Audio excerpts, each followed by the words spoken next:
Good morning to everyone. सभी को good morning, नमस्कार, सत श्री अकाल। आशा करता हूँ आप लोग बहुत अच्छे होंगे। सभी को प्रणाम। देखो, लाइव आया हूँ। एक टेक्निकल समस्या हो गया है हमारे बोर्ड में। इतना सुबह सुबह बनाने वाला आया नहीं, काफ़ी देर से खुल नहीं रहा था। हमारी टीम पहले ही क्लास लगा देती है, तो मैं सोचा चलो खड़ा होके बता देता हूँ कि बोर्ड खुल नहीं रहा है।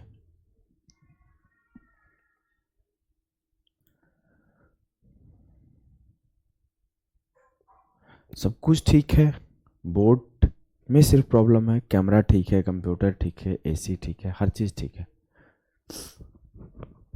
लेकिन अब मैं क्या ही बोलूँ, हमारे कंट्रोल में ये नहीं है। अब बोर्ड का टेक्नीशियन आएगा दोपहर तक या फिर 10 बजे के बाद ही आएगा, क्योंकि कोई भी ऑफिसेज जो होते हैं ना 10 बजे के बाद खुलते हैं। 10 बजे के बाद जब कोई आएगा तो शायद इसे 1 घंटा आधा घंटा जितना देर लगे, ये तो हमारी कंट्रोल की चीज़ नहीं है। ऑनलाइन चीज़ें हैं तो कोई भी टेक्निकल समस्या आ सकती है। हाँ सौरभ, आप स्टार्ट कर सकते हो, आपको समझ में आएगा। आप मेरी कोई भी क्लास से क्लास स्टार्ट करोगे तो समझ में आएगा, क्योंकि मैं बहुत आराम आराम से पढ़ाता हूँ। लेकिन बेहतर ये होता है कि आप फर्स्ट क्लास से पढ़ना शुरू करो। गुड मॉर्निंग प्रवेश, गुड मॉर्निंग रिकेश, अंकित, सोनू, सभी को गुड मॉर्निंग, राम राम, राधे राधे, नमस्कार।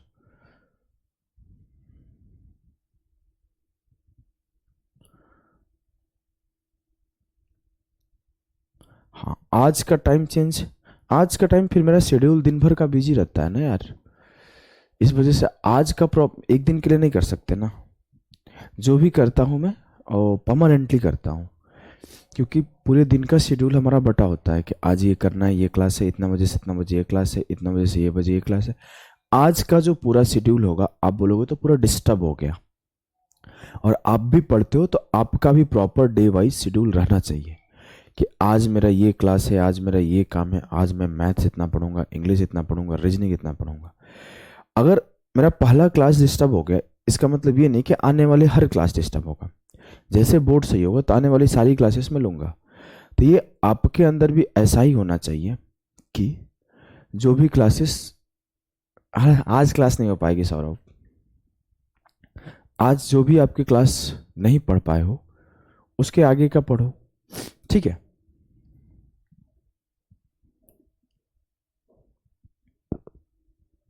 न्यू डिजिटल बोर्ड जल्दी ले लेंगे, बस आप लोगों का सपोर्ट रहा तो, क्योंकि काफ़ी कॉस्टली आता है और बहुत सारी चीज़ें देखना होता है। बस मैं रोना नहीं रोता हूँ थोड़ा।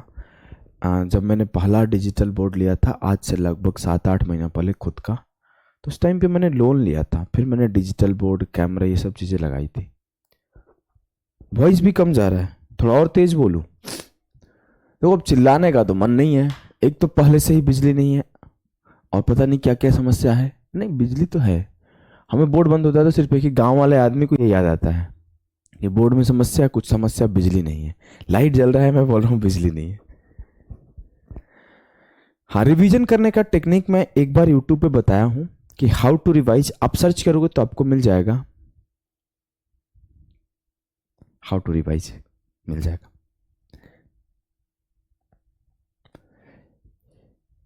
तो ये सब चीज़ें थोड़ी कॉस्टली आती है, बहुत ज़्यादा कॉस्टली आती है, जो कि एक मिडिल क्लास फैमिली का पूरे 2 साल 3 साल की कमाई नहीं होती है जितना इसमें खर्च आता है लगाने में। हमने कभी सोचा भी नहीं था कि हम अपना ये बोर्ड वगैरह लगा पाएंगे, लेकिन फिर थोड़ी हिम्मत करके, थोड़ी आप लोगों के सपोर्ट की वजह से मैंने ये लगा दिया। और धीरे धीरे लोन अभी भी भर रहा हूँ, धीरे धीरे भर भी दूंगा। चीज़ें थोड़ी बहुत महंगी आती है, और ऐसा तो है नहीं मैं बहुत बड़ी कंपनी हूँ और मिलियंस ऑफ सब्सक्राइबर हैं, मिलियंस ऑफ बच्चे हैं। ऐसा कुछ नहीं है हमारे यहाँ। तो हम लोग बहुत नॉर्मल लाइफ जीते हैं और नॉर्मल काम करते हैं। देखो, हाँ, कुछ चीज़ें मैं अफोर्ड भी कर सकता हूँ तो मैं शो ऑफ नहीं कर सकता। मुझे शो ऑफ करना पसंद नहीं है कि मैं गाड़ी शो करूँ, ये शो करूँ, ऐसा करूँ। मैं नॉर्मल रहना ही पसंद करता हूँ, जैसा हूँ वैसा आपके सामने हूँ। इंग्लिश, देखो एक्चुअली टीचर तो बहुत अच्छे हैं, लेकिन मैं बहुत सारे टीचर अच्छे हैं। एक तरीका होता है पढ़ने का कि आप एक चैप्टर को 2 से 3 टीचर से पढ़ो, जिस टीचर का आपका ज़्यादा अच्छे से समझ में आए उससे पढ़ो जाके, आप उससे पूरा पढ़ो सिलेबस। ये नहीं कि मैं थोड़ा सा इस टीचर से पढ़ूंगा, थोड़ा उस टीचर से पढ़ूंगा, थोड़ा यहाँ से पढ़ूंगा, थोड़ा उनके पेड कोर्स से पढ़ूंगा, फिर उनसे बोर होकर इनसे पढ़ूंगा। अगर ऐसे करोगे तो आपका ना सिलेबस कंप्लीट होगा ना सिलेक्शन होगा। तो बेहतर आपका ये है कि आप पहले डिसाइड करो 10 टीचर से पढ़ के कि मैं किससे एक से पढ़ूंगा, फिर जिस एक को पकड़ लो उस एक से पूरा पढ़ो। आप पहले शुरुआत में 10 से पढ़ो, कोई दिक्कत नहीं है, लेकिन रोज रोज आपको 10 से नहीं पढ़ना है। आप 10 टीचर से पढ़ के आओ, लेकिन जब लास्ट किसी एक के पास जाओ तो एक से ही रुक जाओ। सेम काम आपको अपने जीवन में भी करना है। आपको 10 लोग देखेंगे, 10 लोग देखने वाली मिलेंगी, 10 लोग देखने वाले मिलेंगे, चाहे लड़का हो चाहे लड़की हो। तो आपको जीवन में भी यही करना है कि 10 देखने वाले हैं, 10 जगह आपको मुंह नहीं मारना है। हाँ देख लिए, लेकिन आप एक जगह रुको तो आपका जीवन ज़्यादा सुखी रहेगा। नहीं तो ज़्यादा इधर उधर आप अगर मुंह मारोगे ना किसी भी चीज़ में, चाहे पढ़ाई हो, चाहे आपका जीवन हो, चाहे आपकी दोस्ती हो, जिसके बहुत ज़्यादा दोस्त होते हैं ना उसके कोई दोस्त नहीं होता। कोशिश करो कम दोस्त रखो, 1-2 ही रखो जो आपके प्रॉब्लम में साथ में आए हर जगह। वैसे ही कहीं भी आप ये सोचोगे ना कि सर ऐसा हो जाए वैसा हो जाए तो नहीं होगा। चैप्टर वाइज मॉक टेस्ट करा देंगे यार, वो सब कोई चीज़ नहीं होता। मैं इतना मटेरियल दे दूंगा ना कि आप वही कर लो, काफ़ी है। ये सब बहाना होता है लुभाने का कि मैं चैप्टर वाइज मॉक टेस्ट देता हूँ, मैं चैप्टर वाइज प्रैक्टिस शीट देता हूँ, मैं ये देता हूँ, मैं वो देता हूँ। टीचर देते हैं वो देखते तक नहीं है क्या देते हैं बच्चों को। एक आदमी रखना है, महीने का 8 से 10 हज़ार रुपये लेगा, थोड़ा और ज़्यादा लेगा अगर बहुत अच्छा होगा तो। वो मॉक टेस्ट भी बना देता है महीने का 10-15, और चैप्टर वाइज क्वेश्चन भी छांट देता है। और टीचर बोलते हैं मैं ये देता हूँ, अरे वो नहीं देते हैं, वो किसी को रख दिए, वो देखने भी नहीं जाते क्या देते हैं। मैं ऐसे कई सारे टीचर्स को जानता हूँ जिन्हें पता भी नहीं होता है कि उन्हें क्या पढ़ाना है। पढ़ाने से पहले उनके आधे घंटे पहले मटेरियल आएगा, वो देखेंगे और फिर आगे अपने टेबल पे रख देंगे, उसी को देखते हुए पढ़ाएंगे सॉल्यूशन भी। अब मैं जानता हूँ, मैं मिला हूँ, उनके स्टूडियो में गया हूँ, उनको पढ़ाते हुए देखा हूँ। तो डिफरेंस है, आए हो हमारे पास तो डिफरेंस है। भले कम लोग जानते हैं, बहुत ज़्यादा पॉपुलर नहीं हूँ, लेकिन बहुत ज़्यादा डिफरेंस है। सर जनरल कैटेगरी वालों की जॉब कितने साल तक लग जाती है? देखो मेरे जनरल कैटेगरी से हूँ, मैं ब्राह्मण परिवार से आता हूँ, और मेरे नाम का टाइटल से भी आप लोग को पता चल रहा होगा। वैसे मैं जातिवाद में विश्वास नहीं करता, मैं सबके साथ वैसे ही रहता हूँ। ऐसा नहीं बोलता हूँ कि मैं ब्राह्मण हूँ, तुम ये हो, तुम छोटे कास्ट हो, तुम बड़े कास्ट हो। मैं ऐसे ही रहता हूँ। जब कभी नहा लेता हूँ, थोड़ा भगवान को याद कर लेता हूँ, कभी तिलक लगा लेता हूँ, कभी बिना तिलक लगाए रहता हूँ, सोने से पहले भगवान को याद कर लेता हूँ, इससे ज़्यादा कुछ नहीं।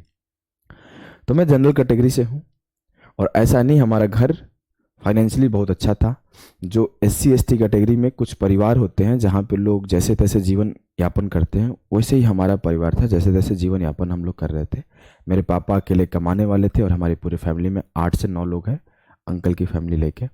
सबकी फैमिली पे हम खिलाना पिलाना, हर चीज़ का ध्यान रखना, मेडिकल और भी चीज़ें होती है, हमने सब कुछ मैनेज किया। आता हूँ 2 मिनट में। और फिर मेहनत करके, जैसे मैं जब मैं पढ़ता था तो ट्यूशन पढ़ाता था। तो ये मत सोचो कि इतना टाइम लग सकता है, क्या लग सकता है, आप कितना मेहनत कर सकते हो। आपका 6 महीने, 1 साल, 1.5 साल, 2 साल। अब यहाँ पे लिखना लायक होता तो मैं कुछ लिख के समझाता कि देखो आपके पास, मान लेते हैं एग्जाम्पल के लिए, कोई 100 पन्ने की किताब है।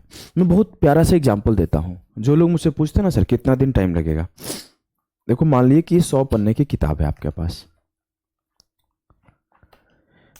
मान लीजिए 100 पन्ने की किताब है। अब 10 लड़के हैं, कोई 1 पन्ना रोज पढ़ता है, कोई 2 पन्ना रोज पढ़ता है, कोई 4 पन्ना रोज पढ़ता है, कोई 10 पन्ना रोज पढ़ता है, कोई 20 पेज रोज पढ़ता है, कोई 50 पेज रोज पढ़ता है। अब बताओ, जो 50 पेज रोज पढ़ेगा वो तो 2 दिन में पूरा बुक पढ़ लेगा। जो 25 पेज रोज पढ़ेगा वो 4 दिन में पूरा बुक पढ़ लेगा। जो 20 पेज पढ़ेगा वो 5 दिन में पूरा बुक पढ़ लेगा। और जो 2 पेज पढ़ेगा वो 50 दिन में पढ़ेगा। जो 1 पेज पढ़ेगा वो 100 दिन में पढ़ेगा। तो जो आपका तैयारी का ड्यूरेशन है ना, वो आपके मेहनत पर डिपेंड करता है कि आप 1 पेज पढ़ते हो कि 2 पेज पढ़ते हो कि 20 पेज पढ़ते हो कि 50 पेज पढ़ते हो। हवाबाजी पे नहीं डिपेंड करता। बहुत लोग मेहनत का दिखावा करते हैं कि मैं बहुत मेहनत कर रहा हूँ, मैं बहुत पढ़ रहा हूँ, मैं पूरा जान लगाया हूँ, मुझे कोई समस्या ही नहीं हो रही है। लेकिन जो मेहनत करता है वो ज़्यादा दिखावा नहीं करता, उसका रिजल्ट, उसकी सफलता ही शोर मचाती है। तो कोशिश करो सफल हो, दिखावा नहीं करो। ठीक है, कोई दिक्कत नहीं है।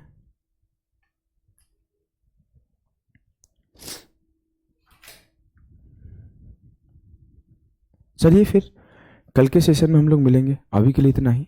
Tata, bye bye. बहुत सिंपल सा कहानी है हर चीज़ का समझने को। आप जितना कम दिमाग लगाओगे, जितना ज़्यादा मेहनत करोगे। डायरी मस्त है। देखो मेरी कुछ चीज़ें होती है जो मैं लिख लिख के पढ़ता हूँ। मैं अपना लिख लेता हूँ कि कल क्या पढ़ना है, आज क्या पढ़ाना है, ऐसे मैं सब कुछ लिख के काम करता हूँ।